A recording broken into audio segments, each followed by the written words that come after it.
Hey everybody, I'm going to talk about how to use logics to revise your essay. Let's go to screen share and get in and get at.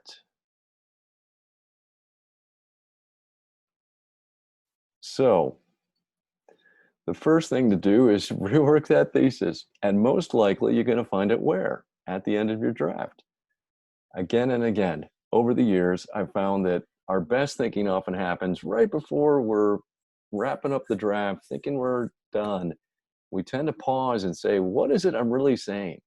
And that is usually where, now having written the draft, we land the airplane. We land the real thesis of the paper. The temptation is to say, I wrote my paper, I'm done. But the truth is, probably that last thesis, the one that you wrote at the very end of the draft, needs to go forward. In other words, be cut and pasted back into the introduction. And then you would revise from there. So revise your paper according to that narrow thesis. Change your topic sentences now that follow after that first or second paragraph, and cut and expand sections of the paper based on how they help explain or prove that revised thesis. So here's an example.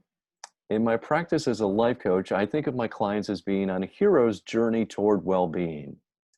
This is a phrase coined by academic Joseph Campbell as a metaphor for the deep inner journey that occurs during a time of transformation. It is an arduous struggle to emotionally move beyond what blocks achieving a sense of happiness. To assist them, I question the quote legitimacy of my clients' irrational and self-critical thoughts because irrational thinking is a roadblock to health.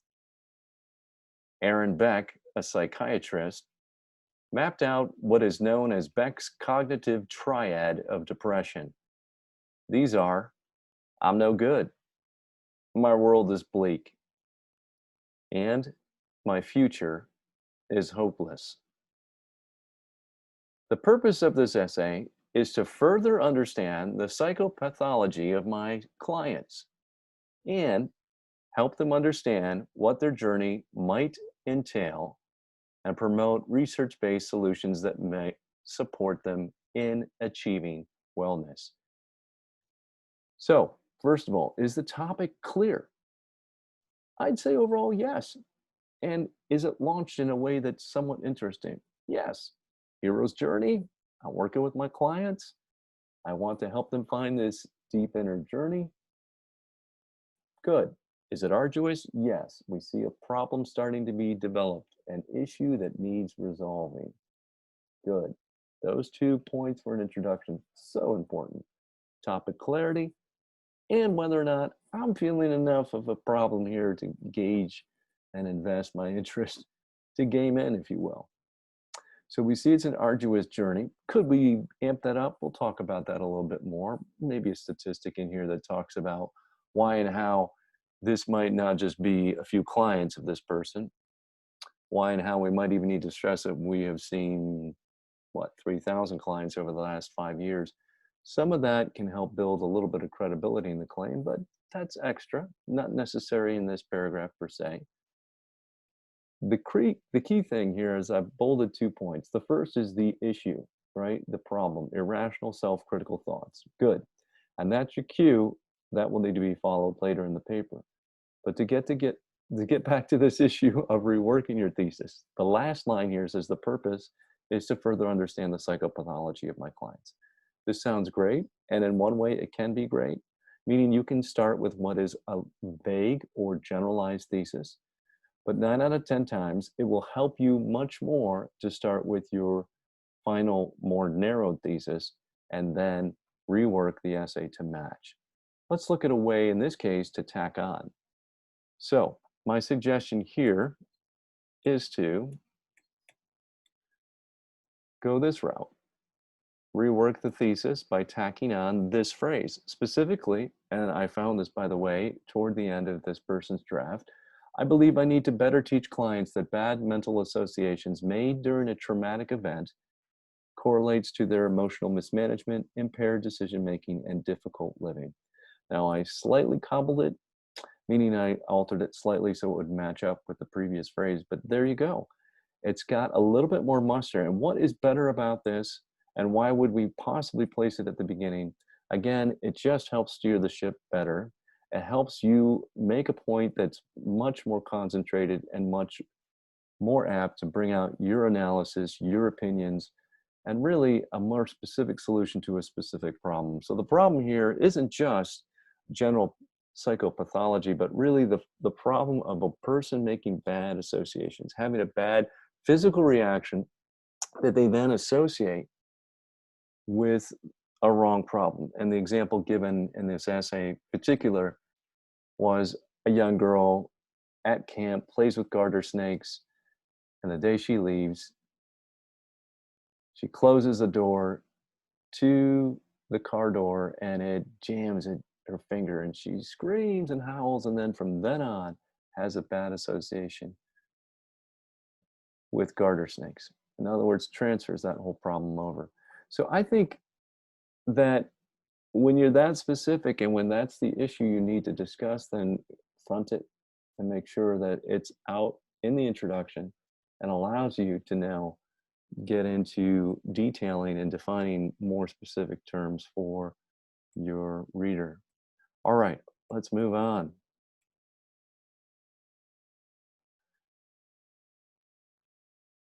Second point I'd like to say that's so important so early, again, early in the essay, not necessarily the first paragraph, but somewhere in the overall introduction, is to define and introduce your key terms and your experts. Define key terms within a key domain. So are we in science? Are we in a specific aspect of social science, academia, and industry? And the most often do define key players. So let's look at this in this example. Scholars and environmental activists debate which environmental ethic is best for guiding the way humans relate to nature.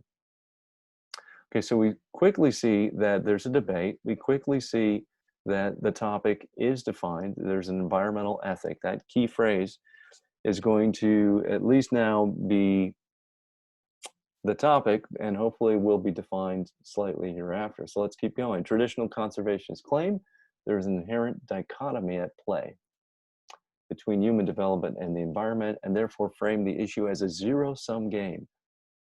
This wilderness ethic, quote unquote, has caused a heated debate and the creation of various counter-ethics from different people invested. And here we go. Here are our key players. So we have some phrases: wilderness ethic, environmental ethic. We have the idea of human development and the environment being somehow in tension.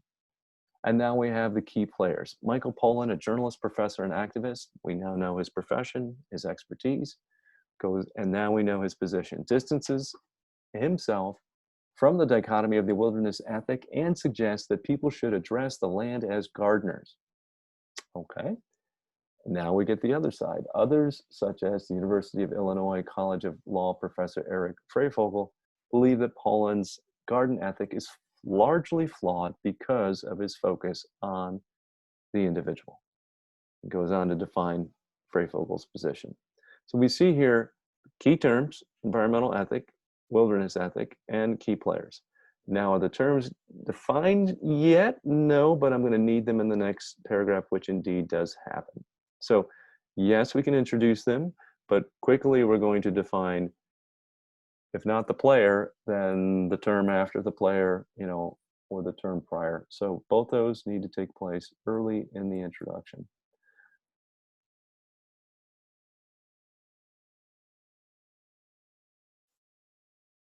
I'm trying to get my computer to respond. And here we go. That was slow, but it is what it is. Differentiate your ideas early in the essay and throughout the essay. This is the idea that now you're calling balls and strikes. You've got your key players, you've got your key terms, and now you're going to differentiate by showing losses possibly that will happen if we don't understand this well enough: a loss of money, time, labor, health, status, or knowledge. Nobody wants to lose these things. So if we get them in the introduction, or at least tease them out throughout the essay, we're emphasizing something that nobody or most people don't want to lose, at least without a good cause, right? So we want to get that out in front of people, and if we can, early in the essay, and again throughout. The other option of differentiation is to just find a gap in the understanding, if possible among experts, and show how it is odd or misfitting, and show maybe instead, if there is a two positions, a false binary. A false binary is a fancy word for saying there are two different positions on a topic that have conflict or tension and that are artificially propped up, that are weak. They're not real enough to say that's a real clash. And so you're bringing it up and saying, I'm going to poke at that a little bit. Now let's look at an example of that here. If I can get that slide to advance. Here we go.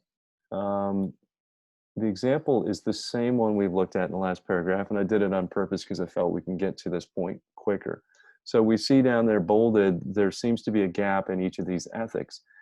And now we're going after what is not necessarily a false binary in this case, but a gap between the two positions. So this is a little trickier. I can't quite call it a false binary because technically it's a position that seems to have legitimacy on both sides. In other words, as he'll argue later, they both have a piece of the pie, but perhaps it's an overly propped or an overly instigated tension of opposition between these two ideas. So we look down further, the second bolded section says both Poland and Freyfogle offer one-size-fits-all solutions. So here's the false point, right? And we're underscoring that. Continuing to debate which of these ethics is best for mainstream America to adopt will result in a stagnant state of intellectual stimulation. Here we see a cost, a loss. Do we want to be in intellectual malaise? Do we want to be in that stagnant state? No. So yeah, way to go. Way to get us to invest. If there's a problem, there's a potential loss or an occurring loss right now because of this debate that in many ways is false. All right, cool. Let's go on to the next. And we have just a couple more in the body of the essay. Now we're shifting away from the introduction. We want to show how ideas relate and add up. Constantly use linking words. First, second, third, another, consequently, therefore. Those kind of words are going to help you. Always show how the idea from one paragraph links to the next and adds up to testing, proving, or explaining your main point or thesis. All right? Possibly explain why something happened, argue for causes of the issue, and the causes can often be in a sequence. Or possibly argue for likely consequences that will stem from decisions. Maybe it is happening, maybe it will happen if what you say is not addressed.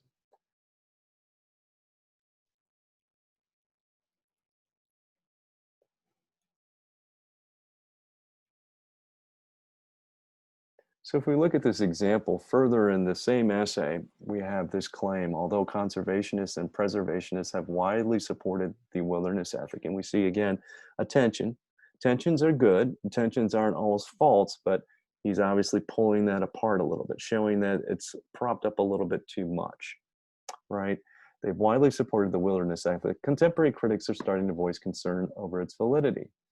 Yes, we're poking at that, right? In their article, Taming the Wilderness Myth, Gomez, Pompa, and Koss explain inherent in the wilderness ethic is the notion that there is an inverse relationship between human action and the well-being of the natural environment. So as human action goes up, care for the environment, or the travesty affected goes down. The environment, if you will, has the problem caused by humans. This idea of what's good for humans is always bad for the environment and vice versa influences other aspects of conservationist beliefs, such as their definition of wilderness. Gomez, Pompa, and Koss define wilderness according to the traditional conservationists as, quote, mountains, deserts, forests, and wildlife that is, quote, enhanced and maintained in the absence of people. These are areas that are seen as pristine environments, so on and so forth. And this existed before human interference. And here he goes on to comment, again, pulling wonderfully on that quote, by establishing wilderness as a land completely free of human influence, supporters of the wilderness ethic assume that such an area exists And here we go into the point of what we just talked about in terms of logics that we can apply by comparing the state of nature today with conjured images of the land as our great-grandparents or first settlers knew it. This ethic attempts to depict that we have lost natural beauty at the hand of human development, and goes on to kind of comment on that further. I guess you get to hear my neighbor running their rototiller, but all right. But this is the point, folks, that we have an example here of a cause that is false, right? And that we're going to look at and say, nah, I don't know about that, right? It's an ethic that's showing us, saying that we've split, if you will, between humans and the environment because humans are too much involved. And he's saying, I'm not sure that's the real issue, kind of attacking it through a gap and through kind of illustrating that point. All right. Well, let me move on to our last claim here. I can get the screen to advance. And my apology on the sound outside, but we'll work this out.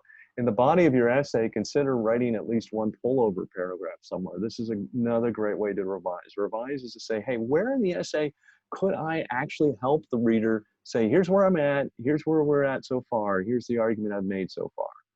It's a great thing to do in the revision process. And many times it doesn't happen until the very end. I mean, I find myself when I'm writing my drafts saying, I've got an idea, I've established it, but I don't know if I've explained how all these points I've just made add up and kind of tabulate a little bit. You know, this plus this equals that. It's a nice way to do that. It's a nice way to chart where you've been. And it's also a nice way to kind of bend forward and point toward where you're going to go for the rest of the essay. Oftentimes a pullover paragraph, as sort of indicated or hinted, is going to happen at about a third to a halfway through the essay.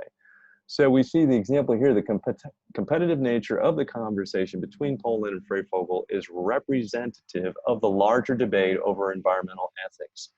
Although many participants agree the status quo is unacceptable, their visions of exactly how humans ought to relate to the environment differ. But is the extent to which they differ enough to warrant the continuous cycle of disproving one ethic as a way of promoting another? So here we're going to draw a little bit up on what is going on. So far there's been obviously a competitive conversation. There's, you know, it is representative. That's a big claim. Their visions differ, and is it really worth it? Is that different of those two visions helpful? Does it get us somewhere? And so you can see this person doing that and then explaining further. Poland doesn't describe a scientific component in his garden ethic. Freifogel doesn't call for a shift in the way people view themselves, yet both writers want people to act more responsibly. So let's go out with this last point, and I'm going to see if I can say it over my son. I think it's not my neighbor, it's actually my son doing the lawn, which is a great thing. I love it that he's doing my lawn. Fantastic. So in your conclusion, you have a lot of options in conclusions. First, share your thesis and how it's been revised, and most of all, that word implications. Pop that word. What is implied? What is important? Based on what you talked about, you now answer the so what question. Why does this matter, and how does it have implications that are going to help us sort, sift, define something further? So share your revised thesis and its implications. You know, popping again that answer to the question, so what? Share two solutions, possibly. Again, each of these are options and often separate from each other, but share two solutions, referee which one is best, share what further research needs to be done, or share a series of rhetorical questions that your essay has now birthed. All right, let's look at an example. We'll go out with it. So we see here, and this is two paragraphs that are linking. So oftentimes a conclusion does happen over much more than a paragraph. I like to love conclusions that are 3-4 paragraphs, a couple pages long. Awesome. So let's look at this. After speaking with Vadan, it became clear to me that one of the biggest problems with the environmental conversation is that most of the parties are right, that both of the parties are. Poland is right in that people need to feel connected to the nature that is close to their homes. Freifogel is correct in demanding more accessible data for scientists and everyday citizens. And Vidal is right that different people respond well when approached in different ways. To me, it is obvious that in order for environmental change to take place, the conversation needs to switch from one of opposition to one of collaboration. The one size fits all approach to environmentalism, as represented in Poland's garden ethic and Freyfogel's argument on behalf of conservation biologists, needs to change. If, look at that wonderful word if, it shifts as to what the implications are and what could happen, right? This if is a wonderful conjecture word. If environmentalists stopped looking for the faults in each other's ethics and started working together to reach the greatest number of people possible, then I think they will see that more and more people begin to think harder about the way they relate to the environment. So we again see a wonderful coming together, right? We do see that thesis hit again, which is, hey, we need to kind of refix, reconnoiter what's going on with this ethic and not look at oppositions. But we see kind of pushed onward to the implication to what could happen, what might be if this was resolved, right? If they stop bickering and looking for faults and start doing collaboration, then more and more people will think about the way they relate to the environment. Good. All right. That is it. I'm going to see if we can get out here and should be able to. All right. It's good working with you. Hopefully this was helpful. Take care.